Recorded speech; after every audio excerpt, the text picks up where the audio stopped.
আজকে আরও একটা মিনি ব্লগ নিয়ে চলে আসলাম। আমাদের বর্ধমানে কাঞ্চননগরে তো রথের মেলায় খুব ধুম, যারা বর্ধমানে বাড়ি সবাই যায়। তো এইবার থেকে নতুন শুরু হয়েছে ইসকনের রথের মেলা, তাও আবার বর্ধমানে।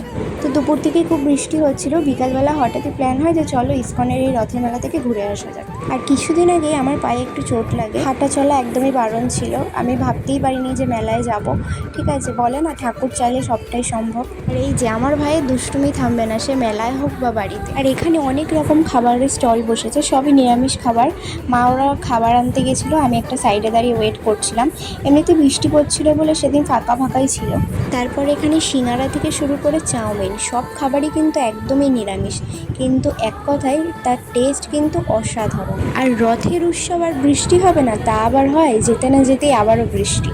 আর ইনি কি করছে আমি নিজেও জানি না, দিন নাই রাত নাই, গান বাজুক বা না বাজুক ওর নাচ থামবে না। আমাকে যেই দেখেছে বৃষ্টির জলে ওরকম হাত দিয়ে ছবি তুলতে, এই যে আমার ভাইও সেটাই করছিল দেখো। তারপরে খাওয়া দাওয়া করে সব রকম খাবার প্রায় আজকে টেস্ট করেছি, সবই ভীষণ ভালো। ঠিক আছে, লাস্টে আমাদের কপালে প্রসাদটাও ছিল, প্রসাদ খেয়ে তারপর আমরা বাড়ির দিকে রওনা হই। চলো আজকের ভিডিওটা এইটুকুই, নেক্সট কোনো ভিডিওটা দেখা হবে, টাটা।